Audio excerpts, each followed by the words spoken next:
मेरा नाम शंकर बोलजी है और मैं गोवा का एक सोशल एक्टिविस्ट हूँ और आज मैं गोवा के मनोहर इंटरनेशनल एयरपोर्ट पे खड़ा हूँ मोपा पेरेनेम में। आज यहाँ पे एक प्रॉब्लम हुआ है। जो मोपा एयरपोर्ट के टैक्सी ऑपरेटर्स हैं, जो गोवा के टैक्सी ऑपरेटर्स हैं, पेरेनेम के टैक्सी ऑपरेटर्स हैं, उन्होंने एक स्ट्राइक कॉल आउट किया है और कल से वो लोग कल सुबह से 9 बजे से उनका स्ट्राइक चालू हुआ है और यहाँ पे टैक्सी जो ऑपरेशंस है वो थोड़ा उन्होंने होल्ड करके रखा है क्योंकि उनके जो कुछ डिमांड्स है।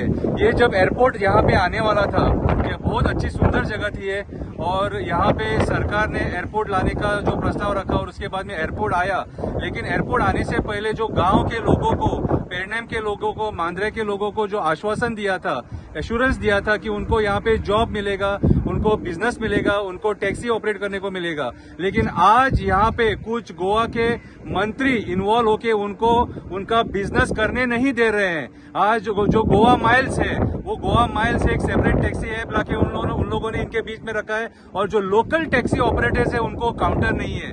इसकी वजह से यहाँ पे प्रॉब्लम चालू हुआ है और आज सब लोग पेरेनेम डेप्यूटी कलेक्टर ऑफिस के बाहर वो लोग बैठे हैं कि उनके जब तक 6 डिमांड्स हैं उनके और 6 डिमांड जब तक फुलफिल नहीं होते हैं तब तक वो लोग वहां पे बैठेंगे। एक्चुअली सीएम ने उनको कल एश्योरेंस दिया था कि आज उनका प्रॉब्लम सॉल्व करेंगे करके। लोकल जो एमएलए है प्रवीण आर्लेकर और जी दारोलकर, मांद्रेम के एमएलए, उन लोगों ने भी मध्यस्थी करने की कोशिश की, लेकिन उनके डिमांड्स फुलफिल नहीं हो रहे हैं बोल के टैक्सी ऑपरेटर्स ने उनके जो एश्योरेंस थे वो ठुकरा दिए। तो आज सीएम आने वाले थे, लेकिन बाद में क्या हुआ हमें मालूम नहीं। सीएम ने अपना इरादा बदल दिया और सीएम बोलने लगे कि मैं वहां पे नहीं आ सकता हूं करके। एक्चुअली हमारे जो सीएम है वो हर जगह पे जाते हैं, हर जब छोटी मोटी जब कभी वारदात होती है ना तभी वहां पे जाते हैं। यहाँ पे आसा गांव में एक इशू हुआ था, एक हाउस डेमोलिशन हुआ था, वहां पे सीएम दिल्ली से आके डायरेक्टली उनके घर पे गए थे, रात को पहुंचे थे, लेकिन हमारे जो गोवा के जो टैक्सी ऑपरेटर्स है उनको टाइम देने के लिए हमारे सीएम के पास टाइम नहीं है। ये बहुत ही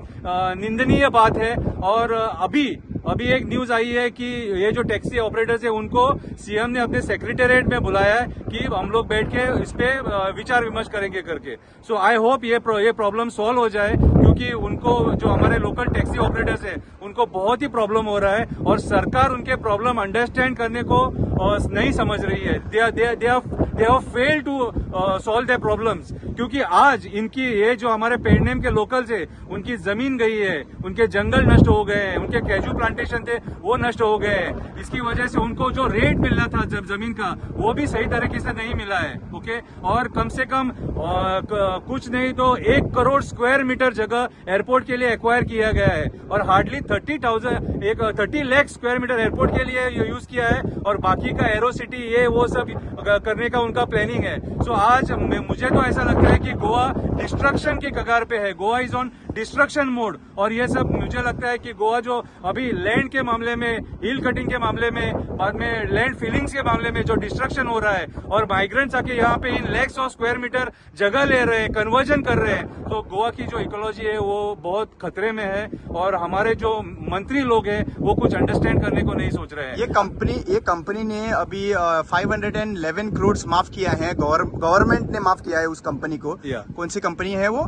जीएमआर कंपनी है। तो आपको लगता है कि वो जीएमआर कंपनी को माफ किया इसीलिए गवर्नमेंट उनको सॉफ्ट रह रहे हैं और गवर्नमेंट लोगों का नहीं सुन रहे हैं? एक्चुअली गोवा गवर्नमेंट गोवा के लोकल लोगों का कुछ भी नहीं सुनती है। गोवा गवर्नमेंट आज ये जीएमआर और बाकी के जो कंपनीज है उनको सपोर्ट कर रहे हैं बोल के आज ये सिचुएशन मतलब क्रिएट हुआ है और ऐसा ही अगर चलता रहा क्या तो बाद में हालात बदल सकते हैं, कुछ भी हो सकता है क्योंकि आज लिटरली गोवा के जो लोकल लोग हैं ना वो अपने पेट पानी के लिए बहुत तरस रहे हैं और उनके सिंपल डिमांड्स है, उनके कुछ हाईफाई डिमांड्स नहीं है। उनके ये डिमांड नहीं है कि हमें 2 करोड़ दो 3 करोड़ दो करके, उनके डिमांड्स है पार्किंग फी का डिमांड है, गोवा माइल्स नहीं चाहिए बोल के डिमांड है और बाकी के छोटे मोटे जो इश्यूज है वो सीएम, हमारे गोवा के सीएम इजीली सॉल्व करते हैं, लेकिन हमारे सॉल्व कर सकते हैं, लेकिन हमारे गोवा के जो सीएम है वो गोवा के इश्यूज हैंडल करने के लिए टोटली फेल हो चुके हैं। मुझे तो ऐसा लगता है कि उन्होंने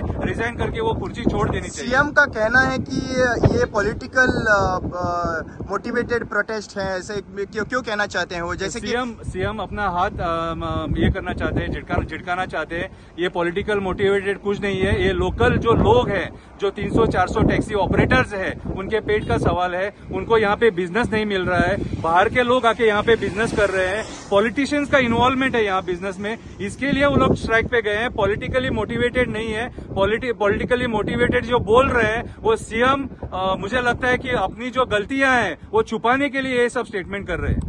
थैंक यू।